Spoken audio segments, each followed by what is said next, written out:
Hey, greetings and welcome once again. This is an exciting session. We are going to be discussing, is there such a thing as a rebellious wife? If that is something that you're interested in hearing on the Wife Only, then meet us on the inside. Now that you're on the inside with us, thank you once again for choosing to sit in these sessions as we explore the terrain and the mechanisms of becoming or being a wife in good and regular standing. The question that we're asking, is there such a thing as a rebellious wife? The answer may be surprising, but it may be a little bit challenging for many persons to grasp and appreciate.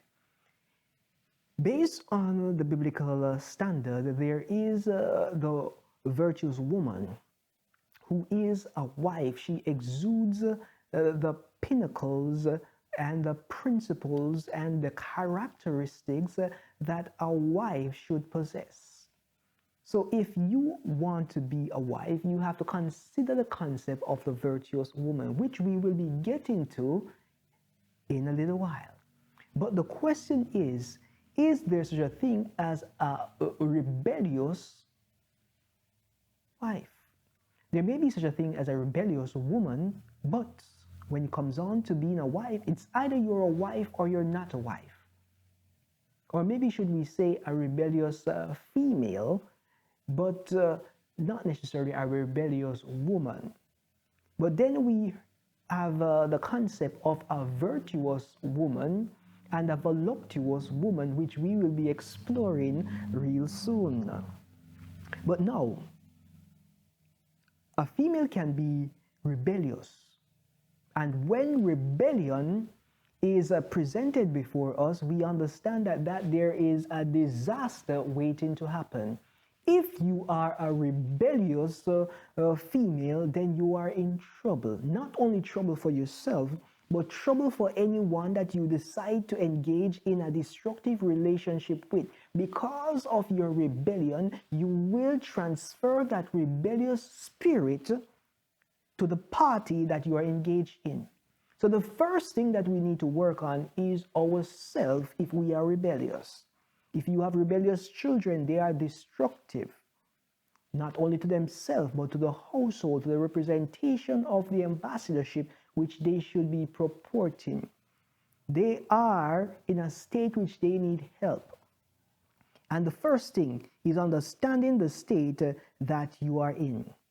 If you are a rebellious person, a dishonoring person, and you refuse to go under authority, you have no need to engage in a relationship, as your actions indicate that you would prefer to be by yourself. And that there is a selfish position. Usually when individuals say that I am an independent woman, yes, they are in a selfish state and they desire not to be with any man, and they believe that they can do what the man can do, but a man has his place and a woman has her place. Now, because you put yourself before anyone, you become a selfish individual. In order to be a wife, you have to be selfless. It means that you have to die to yourself and be willing to give yourself over totally to your husband. If you desire not to be selfless, then maybe the protocol or the responsibility of being a wife is not for you at this time. When you are rebellious, you bring this honor, you bring this grace, you bring destruction, you bring disorder into the relationship. If that is your intention, then this is not the space for you. If you want to change that narrative, then you're at the right place. And we will guide you step by step. And being rebellious and dishonoring and being in this state is a spiritual challenge, because you are walking with spirits which you should not possess. And you have to let those spirits go, because they are putting up blockades from you receiving the blessings that God has in store for you. And if you want to receive the blessings that God has in store for you, you have to be acting in accordance to His will. The woman should know that they are required to respect their husband. It's not that you can consider contemplating respecting your husband. The women need to know that they are required to respect their husband. How can you have a man in your life that is protecting you, providing for you, supporting you, guiding you, teaching you, educating you, counseling you, being a steward to you, and you don't respect him? Even the thought of that concept is disrespectful. This is a recipe for disaster. In respecting a man, the woman should hold him in high esteem, which means that you're going to hold him accountable to his actions. If you respect him, you will not nag him with an intent for him to abdicate his authority. The only way the woman can effect change legitimately in her relationship is by submission. Yes, you heard that correctly. The only way a woman can legitimately have a say in a relationship is by submission. You should not only look good on the outside, there has to be something on the inside. You should look good on the inside, which exudes on the outside, filling the atmosphere with the aroma of your presence. We don't want to see you looking beautiful and yet your character, your representation of your husband is questionable. That there is not a good look. But this all starts with submission. You should not just look good on the outside, because we want more for you than physicality, more for you than vanity, more for you than carnality. That is why we desire for you to act under the inspiration of God. Those who act in ungodly manner are misrepresenting their portfolio. Those who act in ungodly manner, being rebellious, being destructive, being dishonoring, they are misrepresenting the portfolio of wife that God has given to them. And you may be saying to yourself, but I'm not a wife. Do I still need to submit? Yes. Submission is necessary for every individual to succeed in their relationship. But we're going to have to break that down at another juncture. The first person that a female or a woman submits to is their father, because the father is the head of that family. And as such, he has a responsibility to ensure that all the needs are supplied. And as such, he is the one who is training the daughter on how to be submissive to her husband.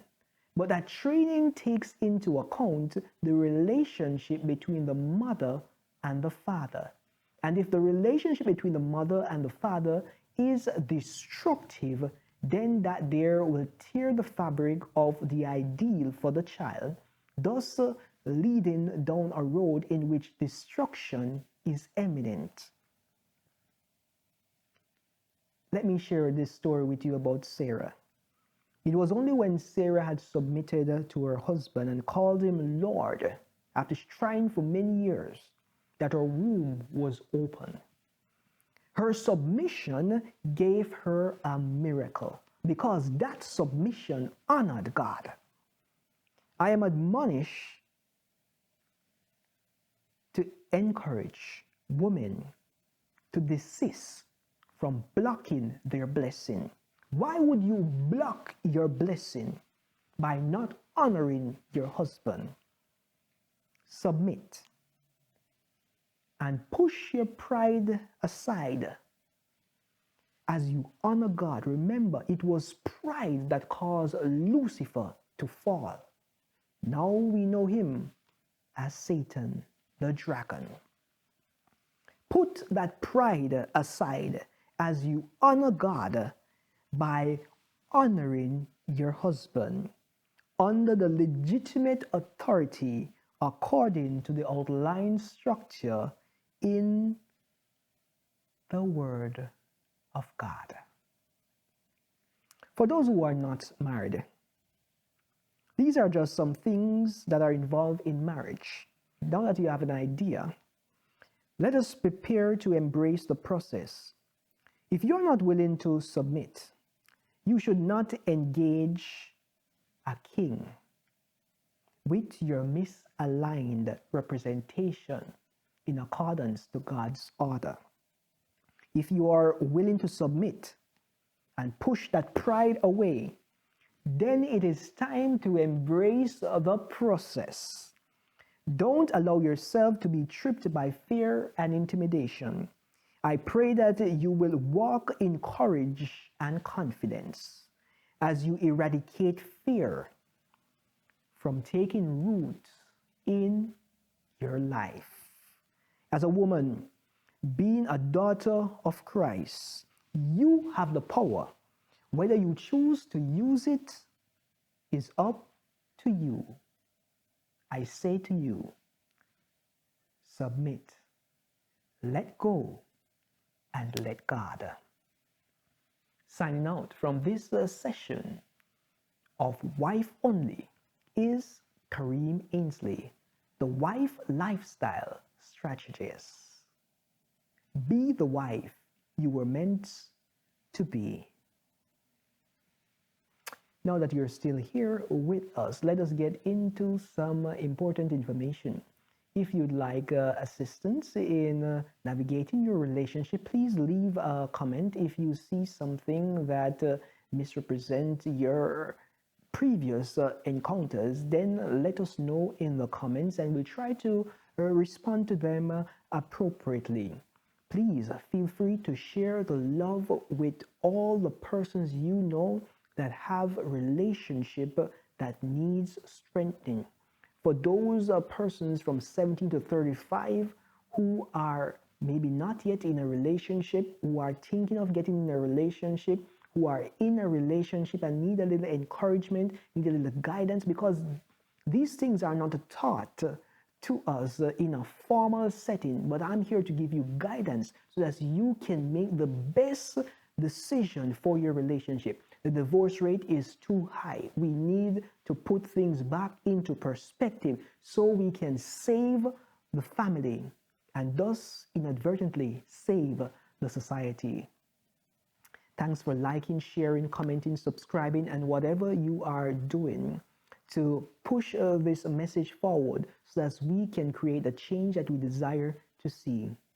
Until next time, when we meet on the inside to devour another meal, be blessed and share this blessing.